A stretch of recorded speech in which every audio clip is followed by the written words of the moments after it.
Hey there, welcome to the second week of March of Robots. It's a monthly art challenge where you're given a load of prompts and create a load of cute robots. If you missed my first video, I will leave it just here if you're interested, and then hop back here.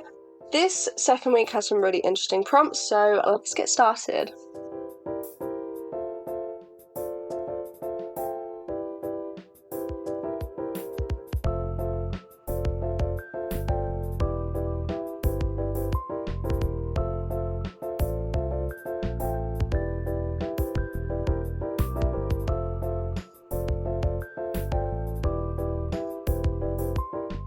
I decided to start the second week of prompts by using my dried Winsor & Newton gouache, and for the first one I decided to use it a little bit more like watercolour. Honestly, I used quite a lot of water, especially for the background, but I really love how this turned out. Gouache gives such a beautiful effect with wet on wet and just using it in a watercolour kind of way, so I do really like that.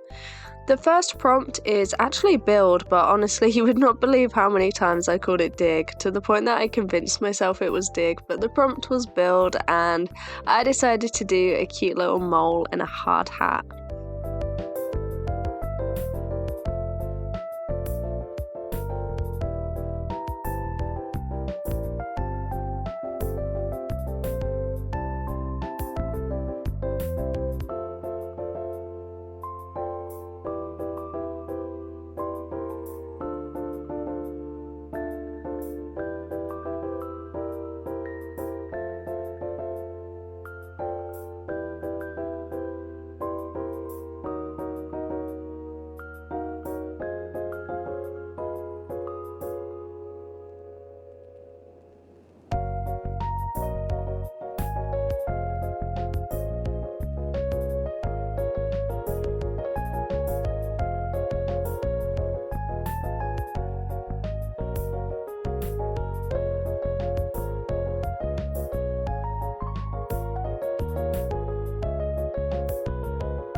The ninth prompt for March of Robots is float, so I decided to do a cute little floating robot. I used the red modifier, so I did a lighter background and then the actual robot a little bit darker, and honestly I don't think I could have done this in watercolour and this paper. I think it would have been so difficult. Even though watercolour is easily my most used medium, I kind of realised at this point that gouache just works a lot better on this paper. Watercolour spreads and is really difficult to control. So I decided to use a lot more gouache for this challenge.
Prompt number 10 is bright, and I had the idea of doing a robot that had like a light bulb for a head, and it was going to be walking along like a really dark city.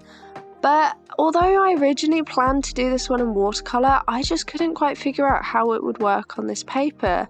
I knew that I wanted the background to be yellow and then I'd be drawing everything on top, and I just thought it'd be really difficult to control. But I also didn't have a clear idea for gouache. I also couldn't really understand with gouache how I would be able to achieve what I was looking for. It looks completely different to what I was aiming for, but I'm actually really pleasantly surprised with this one, so I hope you like it.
Crystal is the 11th prompt, and I really struggled for this one. When I was coming up with the sketches and the plan for all of them, I just could not come up with an idea for this one. I focused on the form of a crystal and what I could turn into that's kind of looks like a crystal, and honestly this is very reminiscent of the horse in Frozen 2. I decided to paint a unicorn that is kind of crystallized and kind of looks like a robot, and I actually did it in gouache, so I was working from dark to light.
I managed to complete 4 prompts, so I only had 3 left to finish the second week.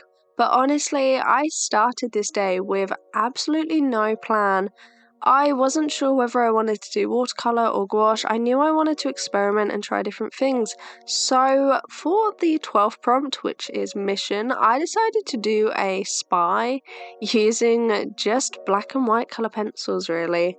It was a bit of a spectrum, so I used different greys, and I had a violet grey and a steel grey, which were definitely a lot more purple and blue. So I'm not sure if this really counts as a black modifier, which is kind of what I was aiming for. But this one kind of showed me that I don't have very much experience at all with colour pencils. I literally just coloured each section. But the other thing that I struggled with for this one was I didn't want to press too hard because the paper quality isn't fantastic. So I'm not going to be doing any more solely colour pencil pieces for the rest of this challenge.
I decided to go back to watercolours for the 13th prompt, which is Rocket, and I literally decided to just paint a adorable little rocket ship that kind of looks like a robot and has a cute face. It was more like a character design kind of piece rather than an actual like spooky robot. But I just used the colours I wanted and just had fun with it because I literally had zero plan. I also used some gel pens, which I really like.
The final prompt for the second week is chamber, and I decided to use the green modifier, and I think that actually didn't help me for this piece. Unfortunately, this was one of the ideas I actually had right from the very beginning as soon as I saw the prompts and I knew that I wanted to do this one. Or I think I actually maybe had the idea before I'd even found a prompt and I decided to fit it into one of them. I don't think it really worked being all green, and I don't know, something's just kind of off with this piece. I think I just really struggle to have a plan for this entire day, and something that I've learned is if I try and create without a solid plan, it doesn't really go fantastic. So unfortunately that's kind of how the second week went. I do really love the concept of this one though, but I do think the robot needs to be changed a little bit for it to make a bit more sense.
I really experimented a lot with this second week. I think my favourites were, I really like Dig, I really like the flowy background, and I also really love Bright. This was surprising because I don't have much experience with gouache, especially using gouache dry, and honestly, I am so happy with how this one turned out. For the third week, I'm thinking of going back to watercolours and then trying something like markers or mild liners, just something a little bit different. Please make sure you subscribe so that you don't miss that next week, and hopefully I'll see you there.